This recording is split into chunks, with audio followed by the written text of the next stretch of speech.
Hi, welcome to Lesson 7 Beyond Breaking News. You should enjoy this one. This is mostly about feature writing, how it works, where to go for features, the types of features that we're talking about, things like that. It'll give you a chance to maybe just kind of flex your writing muscles just a little bit with one of the assignments. Um, the thing about feature writing is that you really get to expand the envelope that's kind of restrictive in news writing, and now you can allow yourself to become a little more nimble and wordy in a good way um, with feature writing. Remember the omit needless words credo that we talked about a little bit in the elements of style. That's the big thing. Is Strunk says to omit needless words. You don't add extra words just for the sake of piling them on.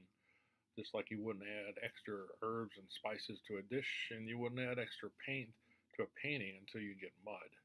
So be judicious with your words that you choose. You can use good descriptive words in your stories, but don't pile them on too much.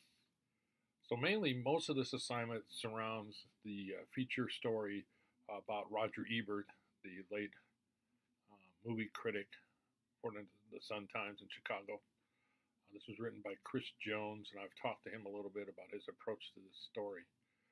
Notice when you read this, and I want you to read, first thing is read that story. It's a long story, it's a lot of things involved in it, but I think you'll take a lot away from it if you get to the end of it. But his use of description, scene setting, putting you into place, um, looking back on points in Ebert's life that were important to him.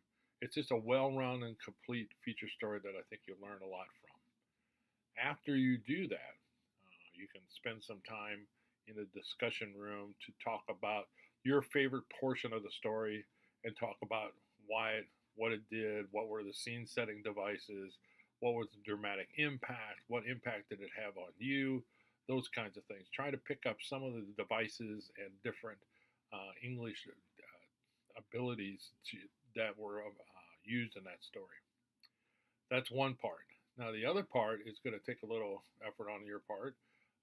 You're going to go out and, unlike the last assignment where you just kind of looked around you as you walked to work or drove to work and you made a little description paragraph out of that, I want you to actually go somewhere and write about what the scene is that you're in, whether you're at a bar or a laundromat or a grocery store or a restaurant, wherever you might be. I just want you to sit there for a while and kind of drink in what's going on around you, and then go home and write 100 to 150 words about what you put me in the scene. Tell me what you saw. Write it in a dramatic fashion, like Chris Jones. I want you to, if you have to copy some of his phraseology and his sentence use, that's fine. But it's got to be your own original work.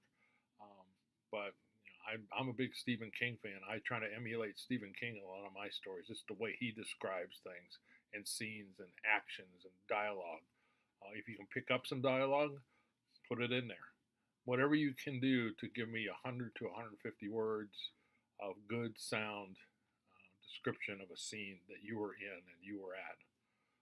Those are the two assignments for this week. Look at all the other material. The PowerPoint is pretty good, and there's some other stuff in there. There's a thing about cliches that you should avoid. Don't. I want you to get away from using cliches in your story. But that's the assignment for this week. Now, next week or after this week, the feature stuff is midterm. It's a proctored midterm, which means you need to come to OTC, one of the campuses, or in your area where you are. If you're not in Springfield, go to your library, or you go to the proctored page on our website, and it'll tell you what you have to do if you're not in town. Because you need a password to get into it. You can't get the password until you show up at the proctored center in order to take the test. I will drop you an email probably around Wednesday or Thursday to kind of give you an idea of what's going to be on that midterm. You have a whole week to do it. and just I'll give you some ideas of what you're going to see on that, and you have to take it.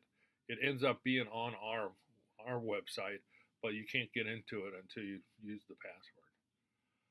So that's the assignment, and that's the following week. So I will put up a video reminding people of midterm on Monday to kind of remind you, and you do have a whole week to do that.